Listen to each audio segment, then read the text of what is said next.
This is TTT Live. I'm DK Roster. The Ministry of Health is giving an update on the status of COVID-19 in Trinidad and Tobago.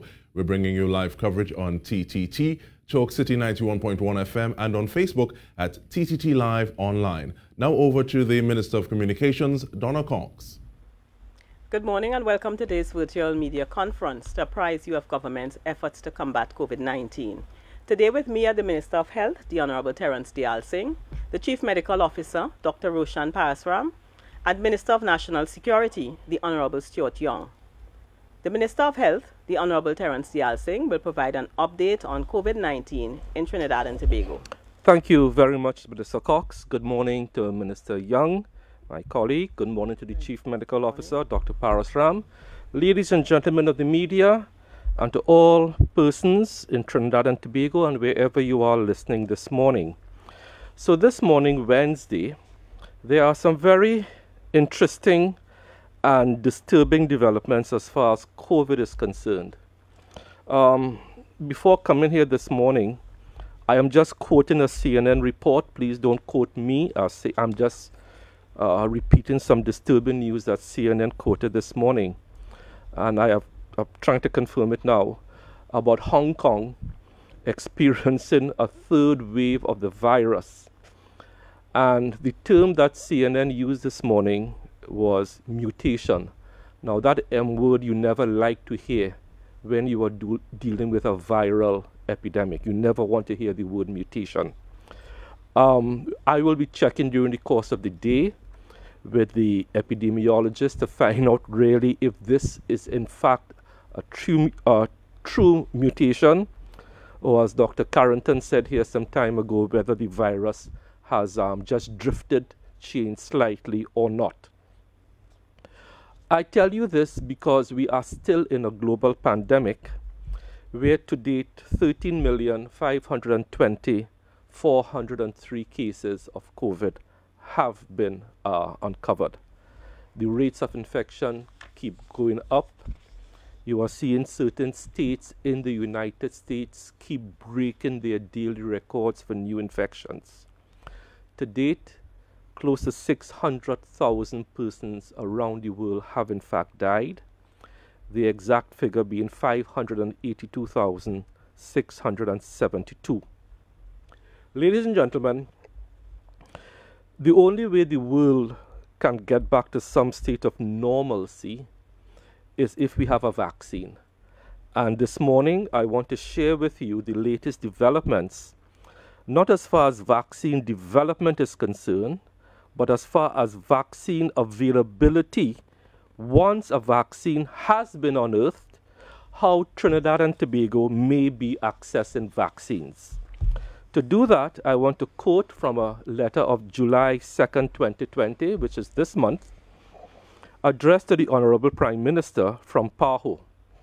And the subject is access and affordability of potential, so note the word potential, COVID-19 vaccines, and updates on PAHO's collaboration with Gavi Alliance on Global COVAX Facility.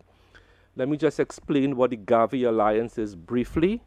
The Gavi Alliance is a global public-private sector alliance that deals with making vaccines available to underdeveloped and developing countries, especially vaccines to save children's lives. It was founded in the year 2000, and Bill and Melinda Gates are one of the major donors of this. I think they have donated about $1.5 billion towards this. The letter goes like this, and this is from Dr. Carissa Etienne to our Prime Minister, and I have the permission of PAHO to read this, and also the permission of the Prime Minister to read his reply. Vaccines against COVID-19 are urgently needed, and the Pan American Health Organization is actively engaged in global initiatives with the World Health Organization and other international partners to create access for safe, effective, and affordable vaccines. At our recently convened 166th session of the Executive Committee last month, Resolution CEI 66.R5 was adopted, directing our organization to support member states, which will include Trinidad and Tobago, in engaging with global initiatives such as access to COVID-19 Tools Accelerator for vaccines. As you are aware, leaders from the region of the Americas and around the world have consistently repeated calls for action through the WH Assembly in May 2020, the Global Vaccine Summit in June 2020, and most recently, the Pledging Summit hosted by the European Commission on 27th June 2020 for the equitable, and that's an important word, equitable access to potential, another important word, COVID-19 vaccines for all countries regardless of income classification. Why that last line is important is that sometimes countries, because of their GDP, national income, are shut out from accessing certain services. So what this letter is saying, regardless of income classification of countries, they will be allowed equitable access to vaccines. I will not read the rest of the letter, it is quite detailed and technical, but what I will now read is the response to this letter by the Honorable Prime Minister, who you know is the architect of our COVID-19 response. So the Honorable Prime Minister replied on July 13th, 2020 to Dr. Caressa Etienne, and parts of the letter goes like this.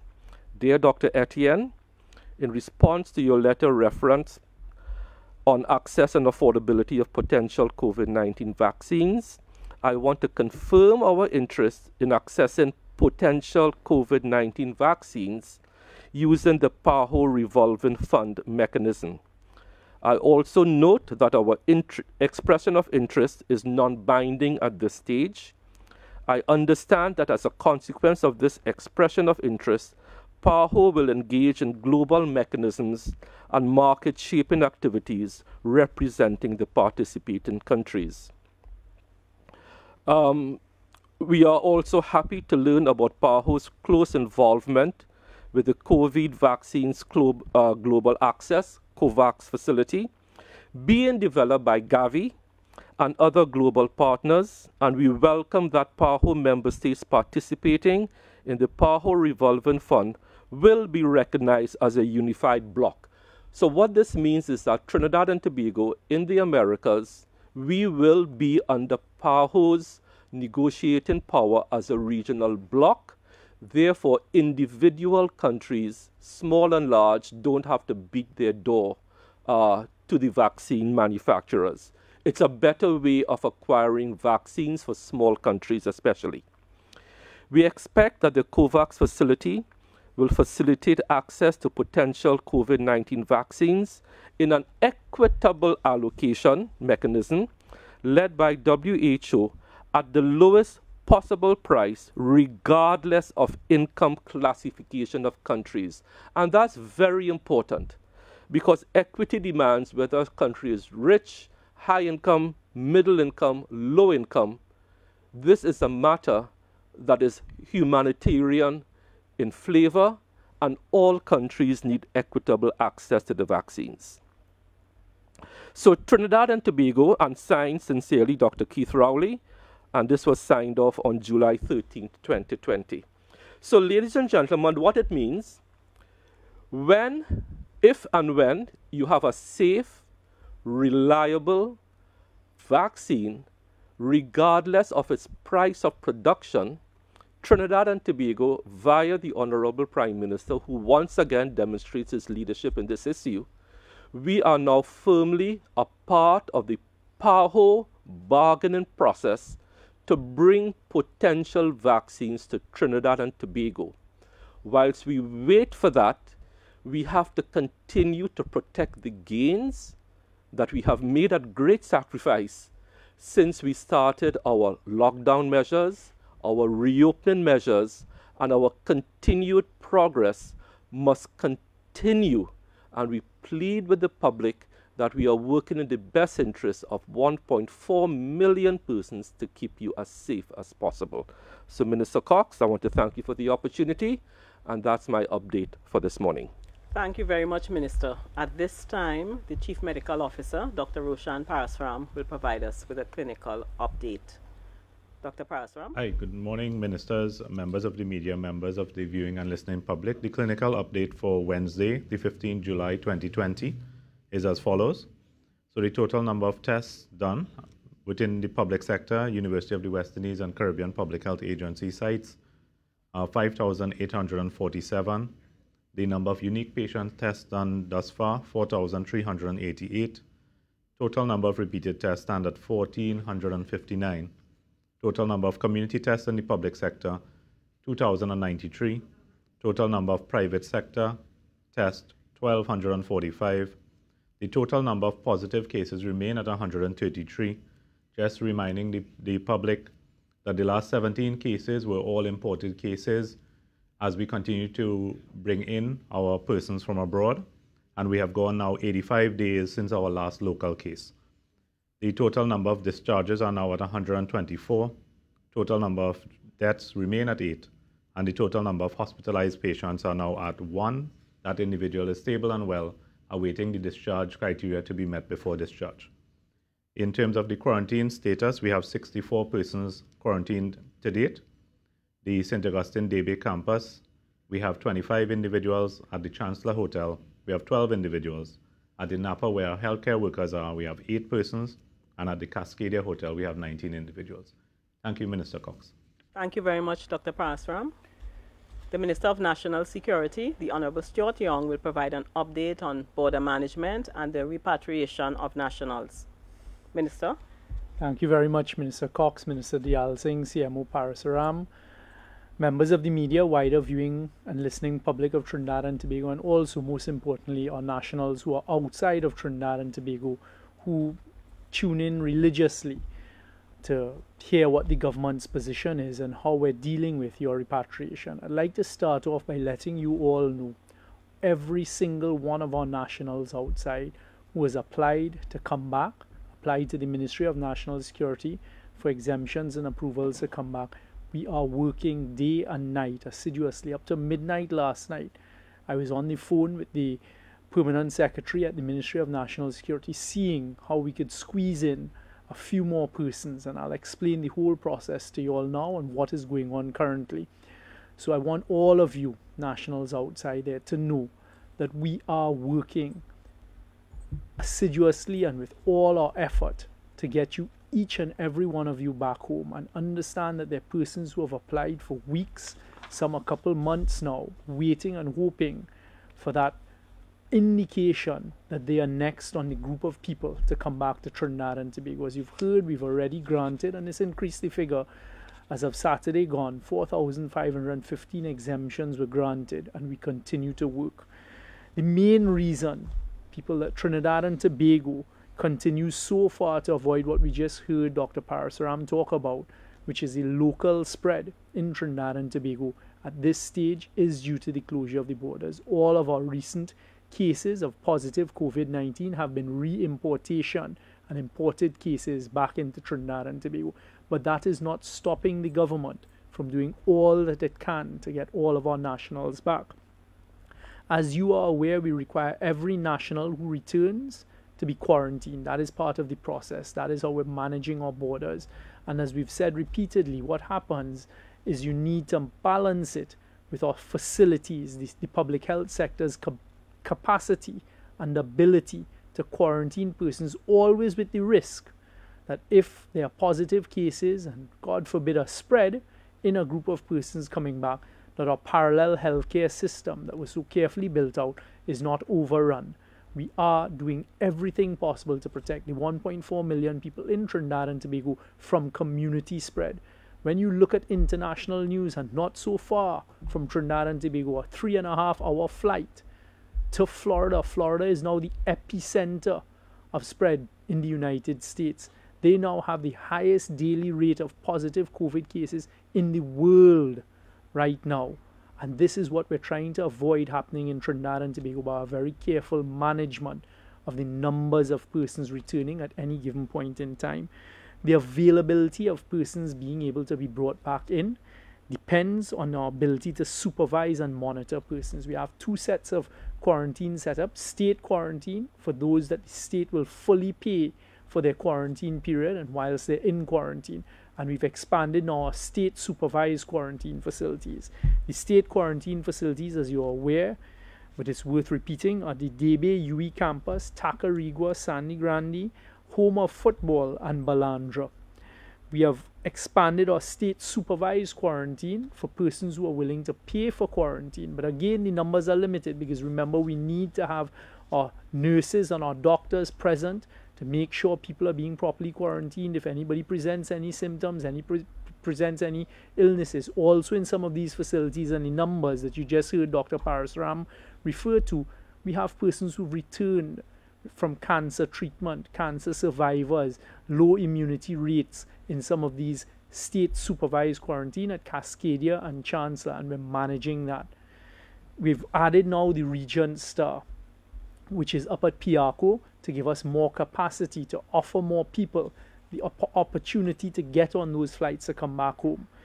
Just to let you all know what is currently going on. As you all are aware, we've brought back people from Mexico, Venezuela, Guyana, Suriname, Barbados, other Caribbean islands, and persons on cruise ships, the UE students in Barbados, Jamaica, also rig workers, oil and gas workers in the thousands, and we continue to manage it. And so far, fortunately, and I want to give a lot of thanks to all of the Ministry of Health personnel who have effectively managed the quarantine and return of these thousands of persons still without there being community spread of COVID-19 in Trinidad and Tobago. And we should never underestimate or lose sight of that. So I thank all of them, applaud them for the months of hard work, as well as the Ministry of National Security personnel who secure these facilities. Today, 15th of July, at 4:20 p.m., so this afternoon at 4:20 p.m., we have 76 nationals returning from Grenada. 76 nationals. Out of those 76 nationals, only 4 are going to state supervised quarantine facilities. So immediately you see that 72 nationals returning today go immediately into the state quarantine facilities at Debe and Tacarigua. So immediately those 2 facilities are up to capacity. Out of that, there are 25 students, 10 faculty members, so 35 who are studying or associated with studying in Grenada. On Friday, the 17th of July, we have worked with Caribbean Airlines to do a repatriation flight from Canada. Of course, we can't bring everyone back on the first flight. So what we had to do is go through the list, persons who applied a long time ago. Understand there were some people who went abroad for a 1-week vacation and then got caught outside there. There are others who are now finding themselves in more trying circumstances. How do you balance that list? How do you balance the person who went out for 2 weeks, ended up having a baby out there, has postpartum issues now and is suffering from depression, with someone who now runs to the media to claim, I need to come home immediately? That is not a fair process. So whilst I understand the anxiety, we as the government understand the anxiety, the frustration of persons who run to the media and highlight their personal issue to the detriment of others who have been waiting patiently, who have abided by the rules, who have waited, who are messaging us, who are emailing us, and we're in correspondence with them. Those are the difficulties. And that's not something we can encourage, because it certainly is not fair for a person who took a decision to go to visit family last year, to spend months when they saw what was going on with COVID. They decided to stay with their family. The borders closed, and now they're rushing to the media to put the pressure, as opposed to somebody who may have gone for work-related issues or gone to shop for, and these are real cases, gone to shop for baby clothes, got stuck there, had their baby outside of Trinidad and Tobago, have run out of funds, and are now. So is it that they are doing what they can? They're agreeing with the government's position that they will get back here as soon as they can, and because they haven't run to the media, these are the difficulties. Do they get now pushed down the queue, the line, even though they put in their exemption on the 24th of March, compared to someone who put in their exemption sometime in June and is utilizing certain outlets to try and pressure everybody else in the queue? Because it's not pressuring the government. We are adamant that we're bringing everybody home. On Friday, we will be bringing back 71 individuals from Canada. So you add that to the 76, that is immediately up to 147. Out of the 71 people coming back on Friday from Canada, only 19 are utilizing the state supervised quarantine. So now we're offering, when we give people the approval, we're saying, please indicate to us whether you would be willing to pay for state supervised quarantine at a hotel. Some families have taken up that offer, so it allows us now to bring back other people into the state quarantine facilities. But out of 71 approvals and exemptions granted for Friday, for the first flight, and there will be further flights from Canada, Caribbean Airlines flight working with us, only 19 individuals, and most of those are family members. So a father, a mother, and 3 children are going into the state supervised quarantine. So that means we need room for 52 individuals. They are going to the home of football. So again, another quarantine facility is up to full capacity, because now you can't mix persons. You have the groups coming back from Canada. We can't mix persons from the United States with them because they're different risk profiles, and you don't want to increase the risk of persons contracting COVID whilst in quarantine. We have also granted, to date, approximately 80 approvals for persons in the United Kingdom, mainland Europe, and the Middle East, who we expect to be coming home in the next week and a half. So you have 76 today from Grenada, on Friday 71 from Canada, and then 80 approvals granted from the United Kingdom, Europe, and the Middle East. So doing those math, you immediately see that our state quarantine facilities are up to capacity at the current time. And we're hoping now, in between there, what you all need to be aware of, there are some instances where you may have an air ambulance coming in, you may have other persons coming in. So in our miscellaneous category, we have some workers. You all will recall some workers who were working down in Suriname decided not to come home when we're expatriating people back from Suriname, and now they are also being let in. Some workers from Suriname and Guyana, a total of 12. Then you have some other persons with medical issues and other issues who've been right there on our doorstep. And when we start to add those up, that's another 9. Then we have the students from India and 2 cruise ship workers who are out in Europe, in the United Kingdom, and that's 7 there in total. And then we have persons who are coming in for emergency repair work on some of our energy platforms, some of our manufacturing platforms, because our local manufacturers are asking for foreign workers to come in to upkeep their equipment. We don't want manufacturing. We've kept our energy sector going to drop at all, so they too, in little sparse amounts, are coming in as well. So that totals right there over 35 persons as well. So when we add all of these numbers, we are now up to full capacity. It is not stopping us. We are now looking, and I'm working closely with Ministry of National Security, is working closely with Caribbean Airlines, because we are aware that we have a lot of nationals who now need to leave Trinidad and Tobago and go back up to the United States, or students, for example. So we are looking at working with CAL to get some flights from Trinidad and Tobago back up to the United States that would assist students who then have to go on to school. Fortunately, we saw the US government back down from a position they'd taken earlier that had created a whole set of anxiety in our parents, understandably, where the US government said if your classes are online, you have to leave immediately. That situation now, thankfully, the United States government has retracted from that, so those students are not at risk. Though we are now going to be planning with Caribbean Airlines some flights to take persons out and, of course, to repatriate people. But as I've just tried very carefully to explain, right now our state quarantine facilities are at maximum capacity. And those are 14-day cycles. Of course, the risk is, if there is, God forbid, an outbreak or some positive spread in that, you then have to, when you decant the facilities and everybody finally gets home safely and are tested negative, according to our public health experts, we then have to air out the facilities.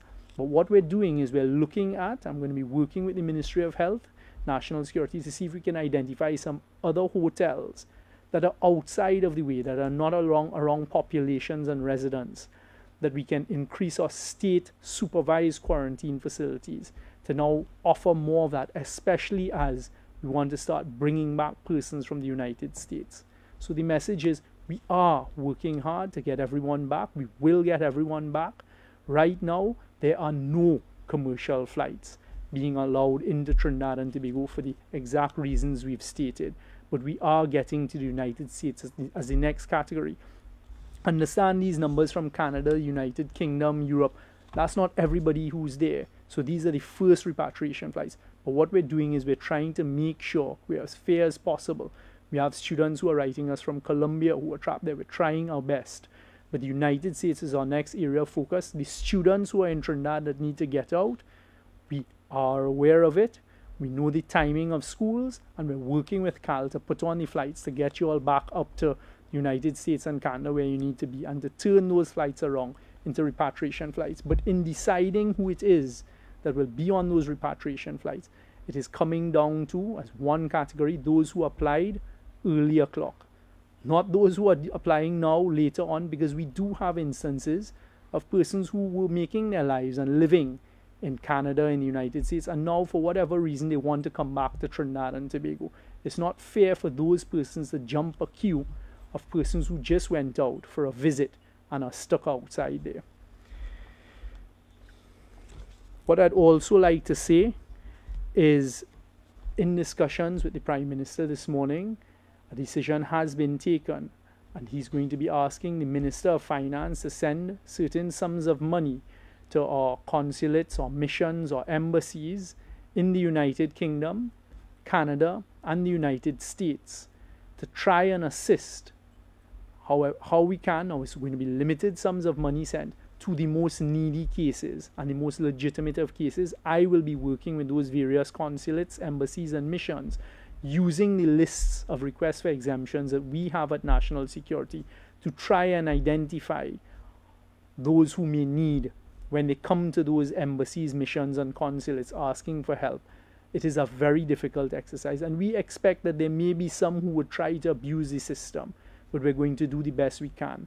So we are, as a government, taking a decision to send some funds to those various consulates, embassies, and missions to try and assist some of our more needy nationals who are outside there. Not the ones who are living and carrying on their lives outside in these countries, but those who went on short visits and have now found themselves in difficult circumstances that we are very aware of.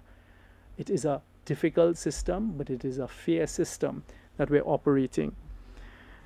CAL is not running scheduled flights. We will continue to work with Caribbean Airlines to see how we can do some pickup flights, as we call it, some repatriation flights, and we will make those announcements as and when they happen. When we send out the approvals, we're asking people to please indicate whether you're prepared to pay. Now, there were a lot of people who said, yes, they will pay. And then when we wrote to them, of course, they're saying they need to go into state quarantine facilities. So that's why I gave you the numbers. So 71 persons in Canada granted exemption. Only 19, quite a few of which are families, are using the state supervised, i.e. the paid for quarantine system. So even when people are saying they're prepared to pay for quarantine, and we don't expect them to, it's an option. Even when they say they're prepared to do that, when you start to crunch the numbers, unfortunately it hasn't worked out, but we are looking at expanding our facilities and the ability with Ministry of Health to quarantine more persons so we can bring in more flights. I just want to stick a pin that right now the United States is the largest number of applications we have, running in the thousands. Unfortunately as well, United States is now the epicenter globally of positive COVID cases. And the areas where we're looking at a lot of our nationals, in Florida, for example, that is now the epicenter globally, producing the most cases. Also in Texas, family in Texas. The Prime Minister has told us about family in New York, his daughter in New York. It is not an easy situation, and don't think that we are not aware of how difficult it is. But we are the ones who are tasked with the responsibility of applying a fair process to all of our nationals who are looking to come home and getting them home, and we will get it done. Be assured that we will get it done. Unfortunately, due to the cycle of this virus, COVID-19, there's a 14-day period that we're running through. There are record-breaking health issues in the United States. We will continue on working on bringing you all back. But the quarantine has been used, and it has been proven to be very effective in protecting the people in Trinidad and Tobago. The United States is now suffering, and that is where the risk is greatest. So we need to be cautious and not squander all of the good work that you, the population, have done by listening to our health experts and the scientific evidence and the scientific advice that has gotten us this far. Please be assured, that we are not sleeping and we're working as hard as we can to ensure we get all of our nationals back in the shortest possible time frame, but balancing our quarantine facilities and ensuring that we don't jeopardize or risk the population that is in Trinidad and Tobago. Minister Cox, thank you very much. Thank you very much, Minister. Members of the media, the floor is now open. Remember to identify yourself and the media house you represent before posing your question. We want to give as many of you an opportunity to pose questions to us, but that means in our limited time, we'll have to give each media house a chance to get a maximum of 2 questions in. Once we have completed the pool and time allows, I will come back to you. So let us keep this in mind as we begin taking your questions. Wired 868. Hi, good morning. Lasana Libert, Wired 868. Morning, Lasana. Good morning. On Saturday, I asked about youth sport and whether or not it could proceed. The CMO at the time said that, let all activities related to children be held back until September, which is a quote. But immediately after that, the Commissioner of Police said that there actually was permission granted from the Ministers of Health and National Security and so on to play the Youth Pro League. And the inconsistency in those 2 statements has caused some confusion in sport over the last couple of days. So I'm hoping that the CMO or the Minister of Health could clear it up this morning. CMO? So my statement that I've said all along is that children should have been held until September. I don't know in terms of the regulations, as far as I know, don't speak to the age of persons being able to conduct any sort of activity. So from my side, Minister Cox, that's where I stand. Minister Cox, maybe I could assist here because we don't want this to continue to be a rolling snowball going forward. You've heard what the Chief Medical Officer has said. I have had numerous conversations with the Commissioner of Police, including on Saturday, as has the Minister of Health. The CMO's advice is exactly as he stated, but the regulations don't prevent it. So at the end of the day, there is no law that is being broken, but the medical advice is for them just to be cautious. So I don't think this is a conversation that can continue to mushroom. Let me just come in here to not to lend clarity to the law, but to bring a sense of sobriety to the discussion about children. It is difficult to legislate for everything during a pandemic.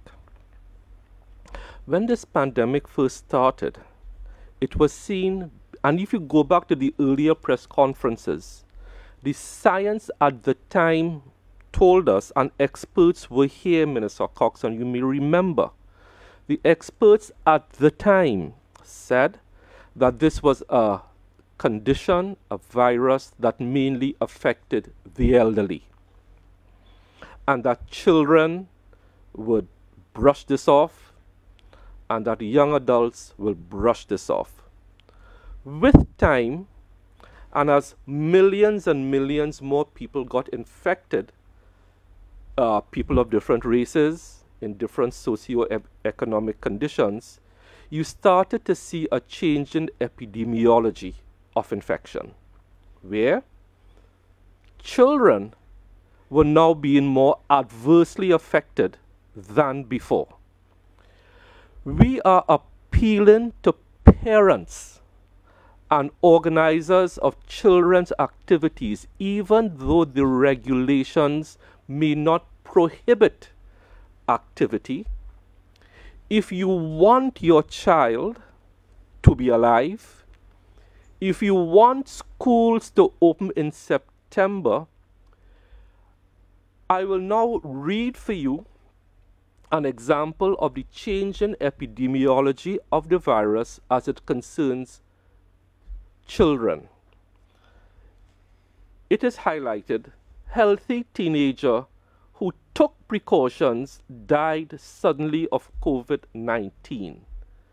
This young boy says, it began a 12-day journey that would end in tragedy. I can't tell you how a perfectly healthy 16-year-old boy can be making his own peanut butter sandwich late Wednesday night, getting his own tea out of the fridge, and head up to bed like any other teenager in a state or in a country is doing. And then within 24 hours is fighting for his life. Ladies and gentlemen, we cannot legislate for everything. There comes a time now where parents have to make a decision. These are your children. With the evidence of the change in epidemiology and how children, young, under 5, they are now dying. They're coming down with something similar to Kawasaki syndrome. They're getting COVID toes, COVID fingers. Are you prepared to take that risk with your child? Forget the regulations. I am asking parents a direct question. Are you now prepared, in the face of the mounting evidence, that this virus has changed the way it attacks children, young adults, from 2 months ago to now? Is that a risk you are prepared to take? And I think every parent, Minister Cox, will have to answer that question and make that decision. Yes, so true. I think, Wyatt 868, you have another question? Yes. Okay, as a follow-up question to the Minister of National Security. You gave us a lot of information there in terms of citizens returning to Trinidad. A lot of the concern, though, from people abroad has been what they believe is a lack of acknowledgement to the request to return, or just uncertainty regarding where they stand in the queue and why, and access to support. Could you explain what the government is doing in terms of those issues, and maybe how the government might improve interaction with citizens outside who sometimes want the information as much as they want to return? Thank you very much. Those are very legitimate concerns, because I can understand someone who's outside and they just think they're waiting there and waiting their turn, the level of anxiety that builds up and the complete lack of certainty. So what we're doing is we're going to try to improve the responses, but understand you have understandably a lot of anxiety. So yesterday when I met with the team just after lunchtime, we had over 635 email for yesterday alone. Some of that may be repeat email because persons are not, and that's why what I'm indicating, really trying to indicate here today, is how we've been dealing with it is on a country by country basis, looking at the numbers. So right now we have Grenada, Canada, the UK, Europe, and Middle East. Those are the big categories coming in. We're seeing where we can fit some smallers in between, and we're dealing with the United States next as soon as we have some level of certainty. But understand, when you have a list of, let's say, 2,000 persons applying from the United States, and you're only able to put on a couple flights, that's a maximum of a couple hundred persons coming in. So what we look at is we look at the date of when the applications we put in. We have been looking at the circumstances. We've been looking at the elderly, the sick, persons who have small babies and children. And that is how we're going through it in a very fair process that can stand up to the levels of scrutiny. And we do understand how difficult it is for every single national outside there who is waiting on their turn to return. And we will try to improve. And one of the ways is by just continuing to provide as much information as we can. Minister Cox, let me just explain now the health component of what Minister Young is doing at national security, and why the conversation about repatriation is not only about numbers of quarantine spaces. The health side of the coin, the flip side of the coin is this, and I'll give you 2 examples. When we brought in the first batch of cruise ship persons to the Costa Favolosa from Guadeloupe, I think there were 68 persons, and I think about 52 of them converted to positive. That was a conversion rate of 71%. Could you imagine if we have a conversion rate of 1,000 persons coming back of 71%? That is 700 persons we have to find spaces for. The health system will collapse. By Other example, we brought in the 306 persons on the other cruise ship, the cruise ship workers, but 9 of them turned positive. That's a conversion rate of 3%. So we were lucky. But when you look at these two extremes, on the one hand, I had 78% convert into positive, which I had to find space for in the hospital system. So it's not only about bringing in back people, we have to have in the back of our minds, what is the potential for conversion from negative to positive, and then we must have the hospital capacity to treat with it. So for example, if we use the 71% from the Costa Favolosa, if 71% of the 306 persons on the recent cruise ship turned positive, that's over 200 persons that we have to find space for in the parallel healthcare system. That will eat up in one fell swoop the 100 spaces at Cora and 100 and something at Couva. And if perchance that there was a community spread from somewhere, where would the country be? So what Minister Young and I are doing on a daily basis is not only balancing how we bring in people, but in the backs of our minds, we have to wonder what is the potential conversion rate. And I've given you 2 local concrete examples. Costa Favolosa, 71% turned positive. And Enchantment of the Seas, 3%. Which one, which one can we depend on? We always have to assume and prepare for the worst and hope for the best. So it's a little more than just quarantine spaces. On the health side, the potential for conversion to positive, and how do we treat with that? Thank you very much. Thank you very much. 98.1. And a very good Wednesday morning to the panel ministers, CMO, Stephen Cummings, 98.1 FM. Minister Dayal Singh, I'd first pose this question to you. You mentioned a mutation of the virus in your opening, and but I'm seeing also where a leading U.S. medical journal known as the Proceedings of the National Academy of Sciences in a study found that silent transmission could be responsible for half of COVID-19 cases. The model assumed that COVID-19 may be most contagious during the pre-symptomatic state, which it says is uncommon for respiratory conditions. I'm wondering if, when we are talking about mutation, if in fact there's some kind of relationship between the mutation process and silent carriers.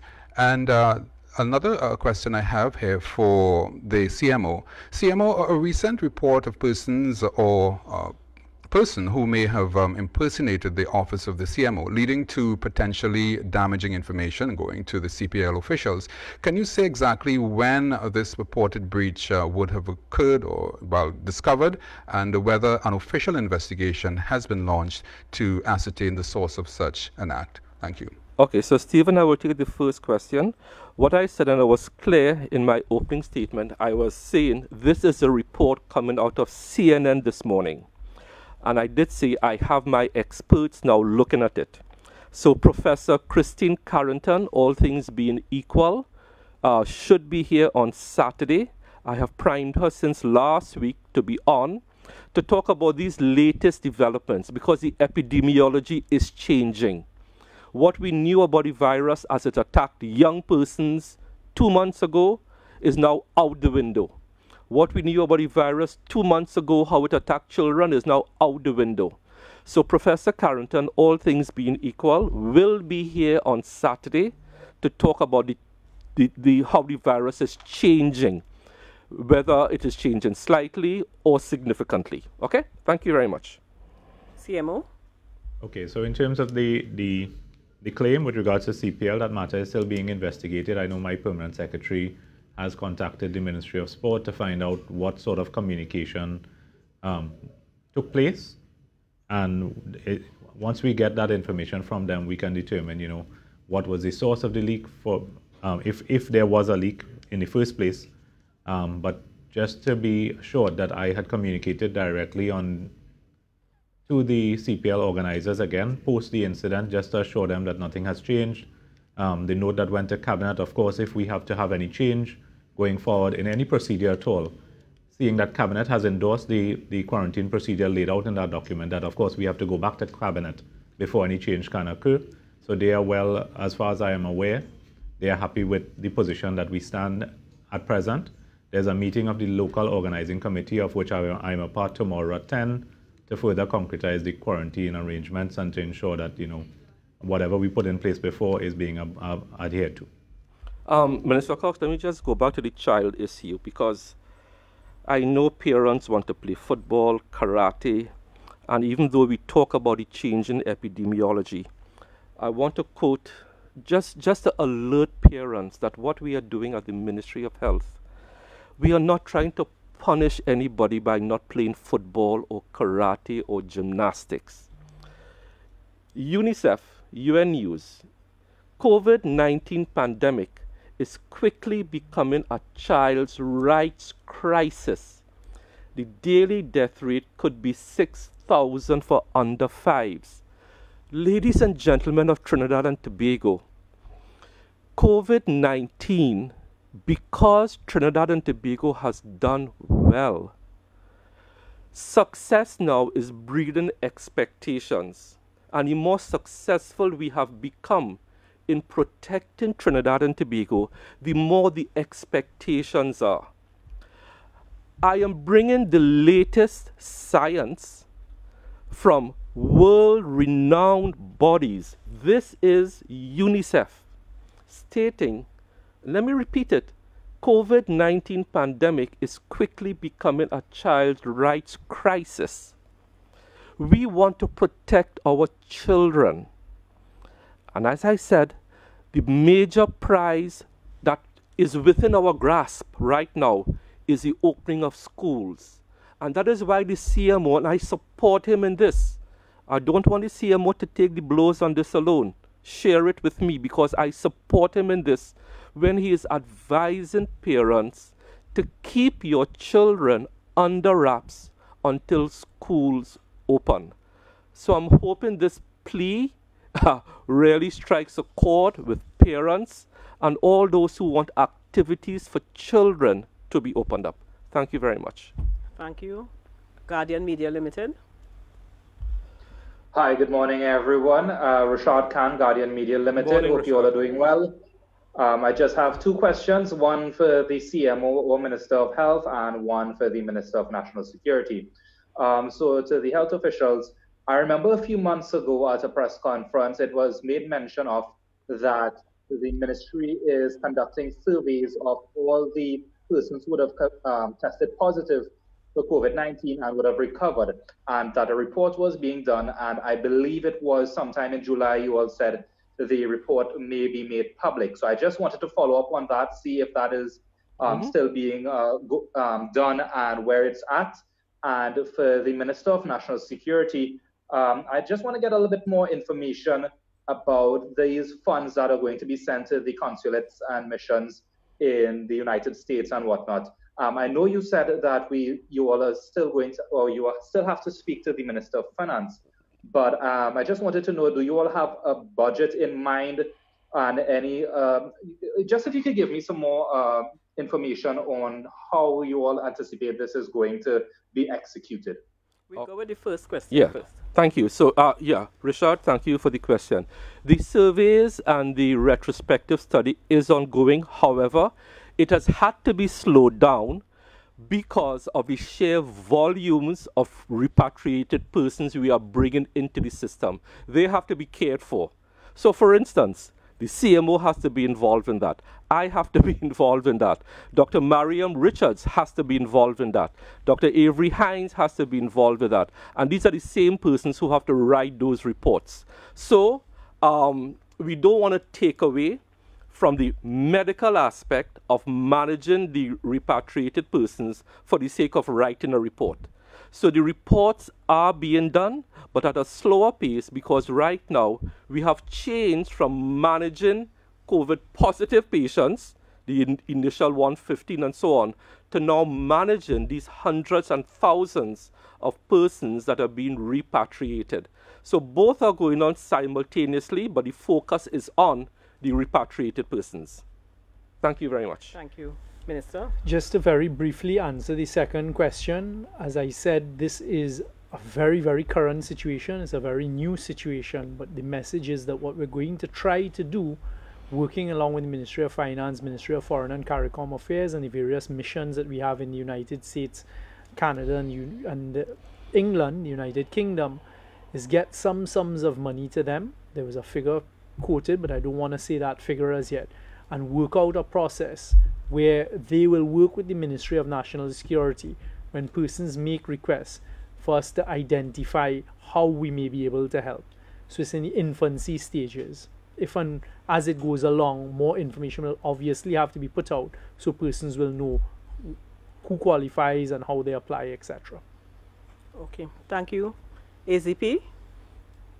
Hi, good morning. Priya Bihari, azpnews.com. Minister Young, just to follow up on an individual case, there are some people, 3 people, I think, in the BVI in Portola. They have made their own arrangements to come home, but they're waiting on an exemption, and they said that they have made the application a long time ago. So they just wanted to find out, the family has contacted me and they wanted to find out exactly what is their situation in terms of where on the line they are. And the second question to the Minister of Health, on the hustings, there are a lot of candidates who are shaking the hands of voters, of potential voters. Sometimes, that is part of our culture, but is that something, we have to discuss in terms of the Ministry of Health, because the new normal, doesn't adhere to such things. I mean, and in this election here, that's part of our culture. Can you just give us some information on that? Yeah, thank you. Sure. So thank you, Priya.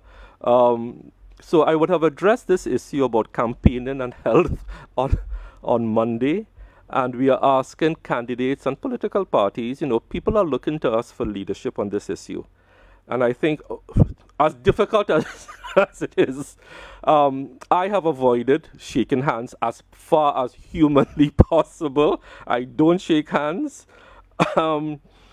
Manage your crowds in numbers of groups of 20 or 25. If you have enthusiastic supporters of any political parties, you have enthusiastic supporters, make sure you have hand sanitizers for them. Separate them into groups, make sure they wear masks. I know I do it when I go out. I have bought masks and we distribute them. So I think all candidates need to behave responsibly and advise their supporters. Get your campaign managers involved, get your area managers involved, and your activists involved. Thank you, Mr. National With Security. respect, thank you very much, Minister Cox. With respect to the first question, I will have the Ministry of National Security team look into it. Okay, thank you. TV6? Good morning, everyone. Elizabeth Williams. Good morning, TV6. Elizabeth. Good morning. Good morning. This question is to the Health Minister.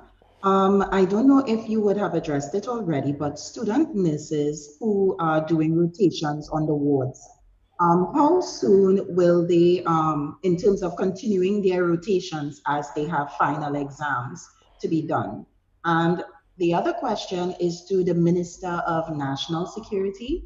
I don't know, Minister Young, if you are aware of students in the UK who would have applied for exemptions. And if they are being considered, because what we are hearing from these students is that they have applied since May and they have not gotten any response. Thank you. Okay, Elizabeth. So the Minister of Health has no say into the rotation of nurses. I think very often we lose sight of the fact that nurses and doctors are employed by an RHA. The RHAs are the ones responsible for rotation of nurses. Each RHA has a general manager of nursing. each RHA has a general manager HR, and at the ministry, we have Nurse Betty Ann Pilgrim, who is the National Director of Nursing.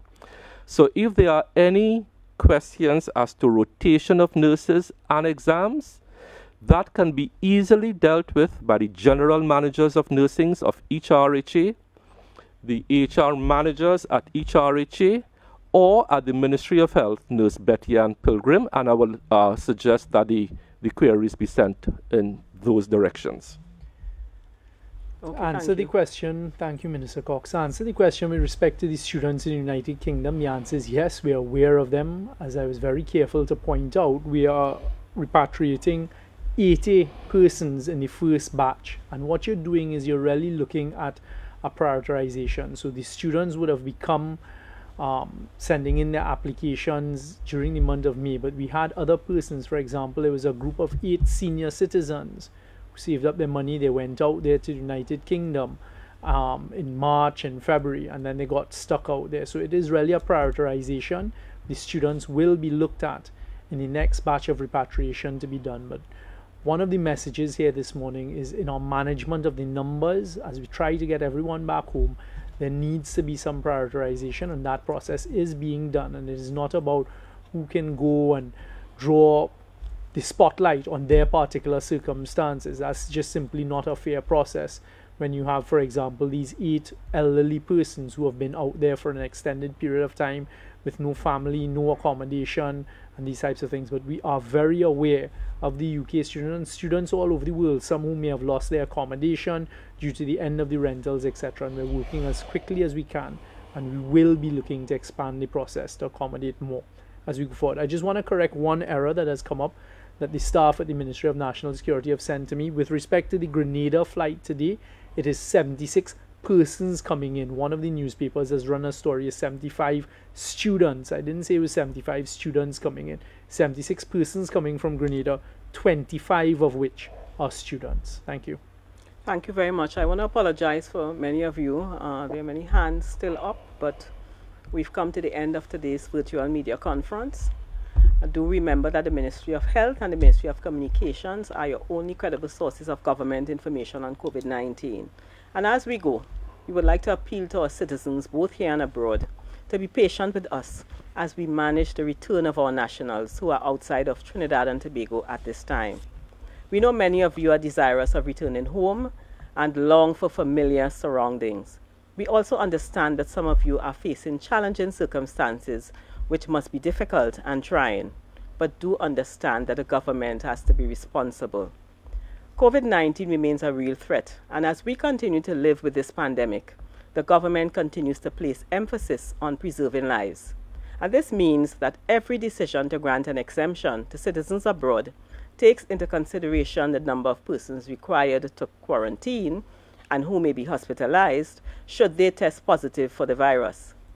It is not as simple as granting an exemption to those who can afford to pay for a room to quarantine on their return. The government also has to take into consideration and to prioritize our citizens who have health complications, the elderly, and those with children. Our emotions cannot dictate our decision making. Our population has depended on us and has so far been protected because we are guided by advice from our public health officials. Remember, it is our duty to protect those within Trinidad and Tobago from COVID-19. This is even more important as the World Health Organization reported that as of today, there are over 3 million confirmed cases of COVID-19 with over 135,000 deaths in the United States. The latest statistics from the Pan American Health Organization showed that the regions of the Americas accounted for 6.8 million cases and close to 300,000 deaths. Put simply, this equates to roughly half of all cases and deaths reported around the world. PAHO noted that the number of people dying of COVID-19 is also climbing, particularly in Brazil, Mexico, and the United States.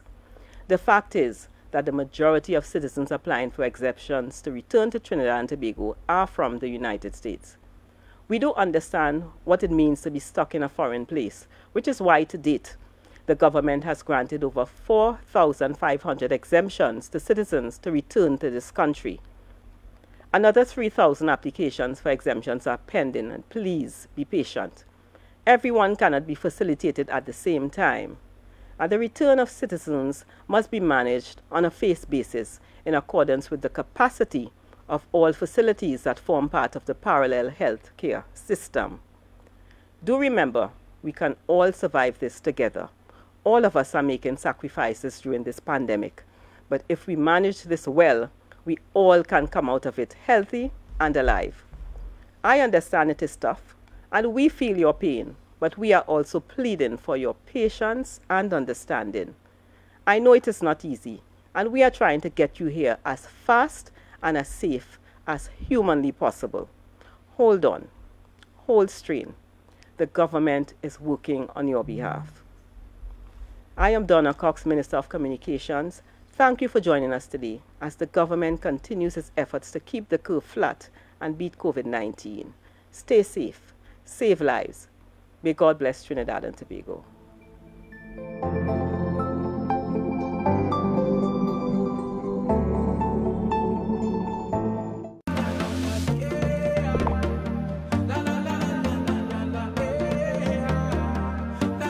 This is TTT. Live for local.